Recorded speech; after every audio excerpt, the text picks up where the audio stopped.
Kitab Kisah Para Rasul. Sementara itu berkobar-kobar hati Saulus untuk mengancam dan membunuh murid-murid Tuhan. Ia menghadap imam besar dan meminta surat kuasa daripadanya untuk dibawa kepada majelis Yahudi di Damsyik, supaya jika ia menemukan laki-laki atau perempuan yang mengikuti jalan Tuhan, ia menangkap mereka dan membawa mereka ke Yerusalem. Dalam perjalanannya ke Damsyik, ketika ia sudah dekat kota itu, tiba-tiba cahaya memancar dari langit mengelilingi dia. Ia rebah ke tanah, dan kedengaranlah olehnya suatu suara yang berkata kepadanya, Saulus, Saulus, mengapakah engkau menganiaya aku? Jawab Saulus, Siapakah engkau, Tuhan? Katanya, Akulah Yesus yang kau aniaya itu.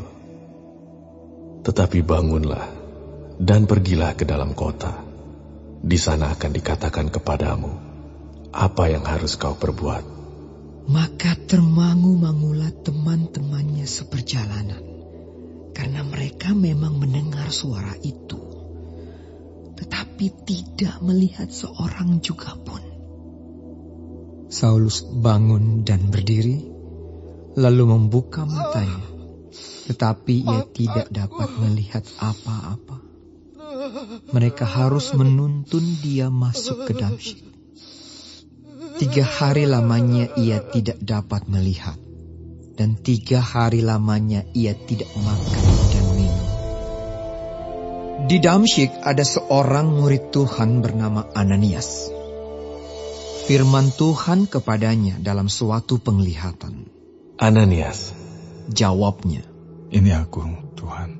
Firman Tuhan, mari, pergilah ke jalan yang bernama Jalan Lurus, dan carilah di rumah Yudas, seorang dari Tarsus yang bernama Saulus.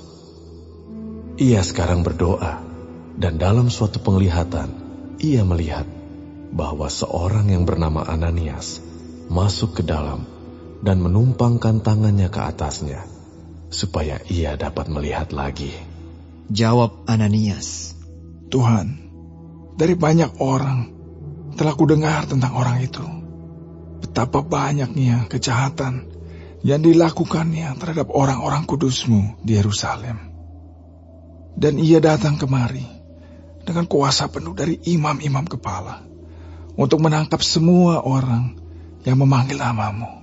tetapi firman Tuhan kepadanya, Pergilah, sebab orang ini adalah alat pilihan bagiku, untuk memberitakan namaku kepada bangsa-bangsa lain, serta raja-raja dan orang-orang Israel.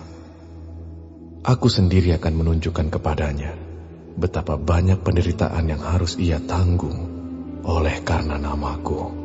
Lalu pergilah Ananias ke situ dan masuk ke rumah itu. Ia menumpangkan tangannya ke atas Saulus. Katanya, Saulus, saudaraku, Tuhan Yesus yang telah menampakkan diri kepadamu di jalan yang kau lalui, telah menyuruh aku kepadamu, supaya engkau dapat melihat lagi dan penuh dengan Roh Kudus. dan seketika itu juga, seolah-olah selaput gugur dari matanya, sehingga ia dapat melihat lagi. Ia bangun, lalu dibaptis. Dan setelah ia makan, pulihlah kekuatannya. Saulus tinggal beberapa hari bersama-sama dengan murid-murid di Damsyik. Ketika itu juga ia memberitakan Yesus di rumah-rumah ibadat dan mengatakan bahwa Yesus adalah Anak Allah.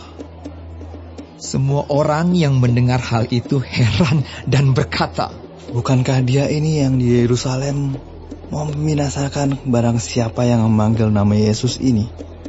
Dan bukankah ia datang ke sini dengan maksud untuk menangkap dan membawa mereka ke hadapan imam-imam kepala? Akan tetapi Saulus semakin besar pengaruhnya dan ia membingungkan orang-orang Yahudi yang tinggal di Damsyik. Karena ia membuktikan bahwa Yesus adalah Mesias. Beberapa hari kemudian, orang Yahudi merudingkan suatu rencana untuk membunuh Saulus. Tetapi maksud jahat itu diketahui oleh Saulus. Siang malam, orang-orang Yahudi mengawal semua pintu gerbang kota supaya dapat membunuh dia. Sungguh pun demikian, pada suatu malam, murid-muridnya mengambilnya dan menurunkannya dari atas tembok kota dalam sebuah keranjang.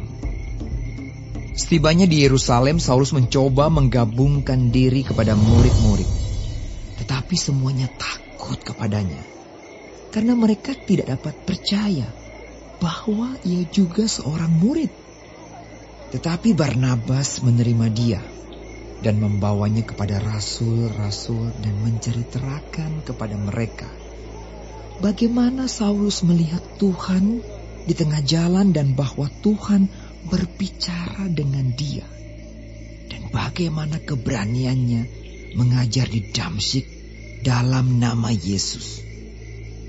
Dan Saulus tetap bersama-sama dengan mereka di Yerusalem dan dengan keberanian mengajar dalam nama Tuhan.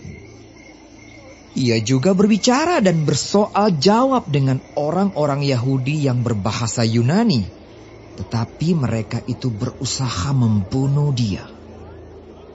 Akan tetapi setelah hal itu diketahui oleh saudara-saudara anggota jemaat, mereka membawa dia ke Kaisarea dan dari situ membantu dia ke Tarsus.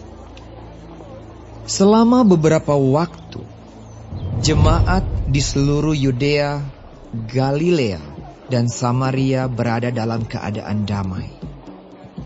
Jemaat itu dibangun dan hidup dalam takut akan Tuhan. Jumlahnya makin bertambah besar oleh pertolongan dan penghiburan Roh Kudus. Pada waktu itu Petrus berjalan keliling, mengadakan kunjungan kemana-mana. Dalam perjalanan itu ia singgah juga kepada orang-orang kudus yang di Lida. Di situ didapatinya seorang bernama Eneas, yang telah 8 tahun terbaring di tempat tidur karena lumpuh.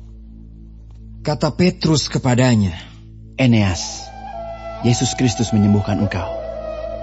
Bangunlah dan bereskanlah tempat tidurmu. Seketika itu juga bangunlah orang itu. Semua penduduk Lida dan Saron melihat dia, lalu mereka berbalik kepada Tuhan. Di Yope ada seorang murid perempuan bernama Tabita. Dalam bahasa Yunani, Dorcas. Perempuan itu banyak sekali berbuat baik dan memberi sedekah. Tetapi pada waktu itu ia sakit lalu meninggal. Dan setelah dimandikan, mayatnya dibaringkan di ruang atas. Lida dekat dengan Yope. Ketika murid-murid mendengar bahwa Petrus ada di Lida, mereka menyuruh 2 orang kepadanya dengan permintaan, segeralah datang ke tempat kami. Maka berkemaslah Petrus dan berangkat bersama-sama dengan mereka. Setelah sampai di sana, ia dibawa ke ruang atas dan semua janda datang berdiri dekatnya dan sambil menangis, mereka menunjukkan kepadanya semua baju dan pakaian yang dibuat Dorcas waktu ia masih hidup. Tetapi Petrus menyuruh mereka semua keluar. Lalu ia berlutut dan berdoa. Kemudian ia berpaling ke mayat itu dan berkata, Tabita, bangkitlah. Lalu Tabita membuka matanya dan ketika melihat Petrus, ia bangun lalu duduk. Petrus memegang tangannya dan membantu dia berdiri. Kemudian ia memanggil orang-orang kudus beserta janda-janda, lalu menunjukkan kepada mereka bahwa perempuan itu hidup. Peristiwa itu tersiar di seluruh Yope, dan banyak orang menjadi percaya kepada Tuhan. Kemudian daripada itu, Petrus tinggal beberapa hari di Yope, di rumah seorang yang bernama Simon seorang penyamak kulit